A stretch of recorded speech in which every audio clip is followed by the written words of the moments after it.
नमस्कार, आप सभी का स्वागत है। बिहार के दरभंगा से इस वक्त एक बड़ी खबर आ रही है। बड़ी खबर यह है कि दरभंगा में 70 ब्राह्मणों पर केस कर दिया गया है। ये खबर जातीय उन्मादता का विषय समाज के लिए है। उस समाज के लिए जहां पर एक जगह बैठकर लोग पहले रहते थे, एक जगह काम करते थे, एक जगह आपस में खाना पीना भी चलता था। लेकिन आज के समय में जो स्थिति है वह बहुत ज्यादा भयावह है। लोग बताते हैं कि पहले देश में हिंदू मुसलमान का राजनीति चरम पर था और अभी गांव गांव जो राजनीति है वो स्वर्णों और जो अलग जातियां हैं उनके द्वारा उनके बीच में ये चल रहा है। कहीं ना कहीं आप समझ सकते हैं जो हम कहना चाहते हैं। लगातार जो आरोप लगा है वो स्वर्ण जातियों पर लगा है कि उन्होंने जो महादलित परिवार है उनके ऊपर हमला किया है, उनके घर में घुसकर मारपीट किया है। एक तरफ यह देखा जाता है कि 70 ब्राह्मणों को चिन्हित कर उन पर एक्ट के तहत उनके ऊपर केस दर्ज कर दिया गया है। यह पूरा मामला दरभंगा के कुशेश्वर स्थान थाना क्षेत्र से आ रही है। कुशेश्वर स्थान थाना में आज ही अंकित चौधरी को सस्पेंड कर दिया गया उनके कुछ कारणों की वजह से, और आज नए थाना प्रभारी वहां पर गौरव प्रसाद आज पदभार उन्होंने ग्रहण कर लिया है।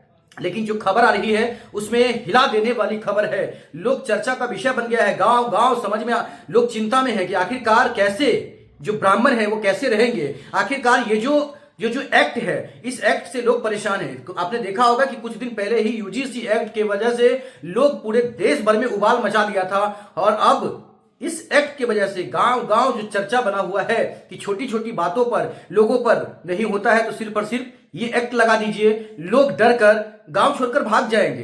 तो इससे अच्छा है, लोग ये भी चर्चा कर रहे हैं कि इससे अच्छा है कि सरकार हम लोगों को यह कह दे कि स्वर्णों के लिए बिहार में जगह नहीं है, स्वर्ण बिहार छोड़कर भाग जाए। अब पूरा मामला बताते हैं।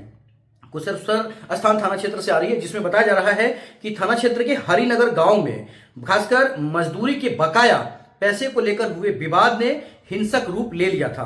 आरोप है कि दबंगों ने दलित परिवार पर हमला कर जानलेवा मारपीट की, घर में घुसकर तोड़फोड़ और लूटपाट की तथा महिलाओं के साथ अभद्र व्यवहार किया।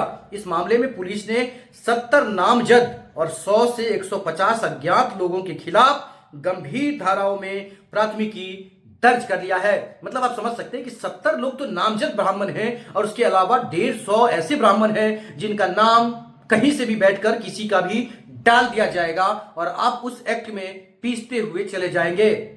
खासकर दरभंगा में सोशल मीडिया खासकर भारतीय जनता पार्टी के जो प्रभारी हैं मुकुंद चौधरी, उन्होंने भी अपने सोशल मीडिया हैंडल से वो पोस्ट किया है एफआईआर कॉपी कि 300 करीब 300 के संख्या में ब्राह्मणों पर केस कर दिया गया है। ये कितनी बड़ी साजिश है और कितनी बड़ी चिंता का विषय है आप समझ सकते हैं। लेकिन लोगों ने एक बात जरूर कहा है कि बिहार सरकार ये साफ साफ कह दे कि स्वर्ण के लिए बिहार में कहीं भी जगह नहीं है, तो स्वर्ण अपने सारे संपत्ति को, अपने घर परिवार को छोड़कर चले जाएंगे।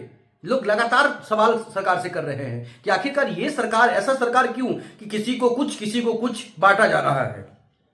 पीड़ित असरफी पासवान ने कुशेश्वर स्थान थाना में दिए आवेदन में बताया है कि उनके बेटे विक्रम पासवान का मजदूरी का पैसा गांव के ही हेमकांत झा के पास पिछले 5 वर्षों से बकाया था।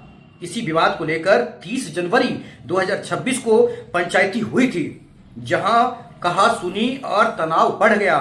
पीड़ित के अनुसार 31 जनवरी 2026 की सुबह करीब 7 बजे उनका बेटा विक्रम पासवान सब्जी खरीदकर घर लौट रहा था। तभी गांव के दर्जनों लोग लाठी, डंडा, लोहे की रॉड, फरसा और अन्य हथियारों से लैस होकर उस पर टूट पड़े।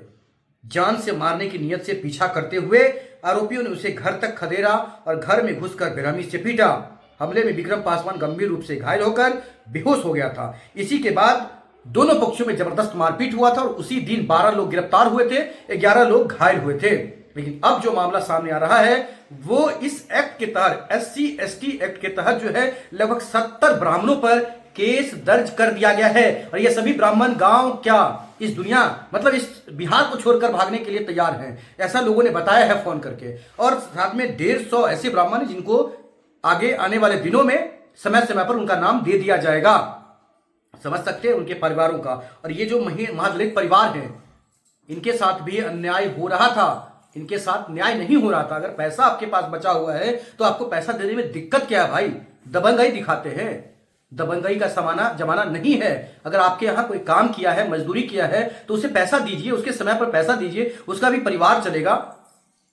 दबंगई दिखाकर उसके मारपीट करना बस समझ सकते हैं। खैर, कानूनी प्रक्रिया है। एसएसपी जगन्नाथ रेड्डी खुद एक्टिव हैं, डीएम कौशल कुमार खुद एक्टिव हैं, और कहीं ना कहीं जो प्रभाकर तिवारी हैं, सभी लोग एक्टिव हैं, और जल्द से जल्द इसका जो कहीं ना कहीं गिरफ्तारी है वो भी सुनिश्चित किया जाएगा।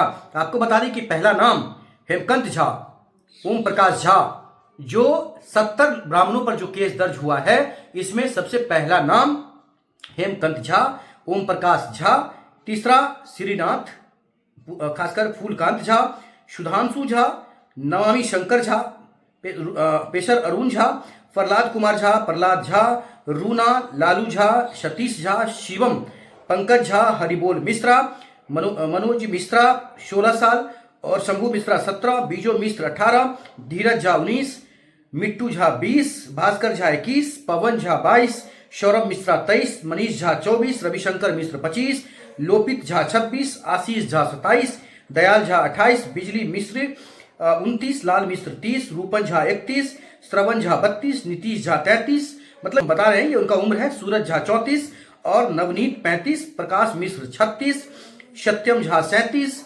शिवम झा 38, सत्यम 39, संजीत झा 40 और राजेश झा, पेशर काशी झा 41, काशी झा 42, महंत मिश्र 44, सीताराम मिश्र 45, गणपत मिश्र 46 और आनंद झा 47, लखी झा 48, आदित्य 49, श्रवण मिश्र 50, तरुण झा 51, हिमाकर झा 52 और हरहर झा 53, तरुण 53, नारायण झा 54 और आनंद कुमार झा ये 55 नंबर पे हैं, त्रिपुरारी झा 56, लाल बउआ झा 57, नारायण झा 58, पवन झा 59, अर्कनाथ झा 60, रजनी झा 61, विजय झा 62, उदय चंद्र जो झा हैं वो 63 नंबर पे हैं, जगन्नाथ झा 64 नंबर पे, अमरनाथ झा 65 और चंदन झा 66, अरुण झा 67, सत्तन झा 68 और रोशन झा 69, गुड्डू कुमार झा 70, संतोष कुमार झा, मतलब कुल मिलाकर के 70 लोगों का नाम डाल दिया गया है। सभी लोग भयभीत हैं, गांव से फरार हैं। देखते रहिए जगदीश के साथ, समय समय पर और अपडेट देंगे कि आखिरकार इस केस में क्या हुआ है। लेकिन अभी कुशेश्वर स्थान थाना क्षेत्र पूरे बिहार में हाईलाइटेड है, क्योंकि एक साथ 300 के करीब लोगों को बताया जा रहा है कि इनका नाम SC ST एक्ट में डाल दिया गया है।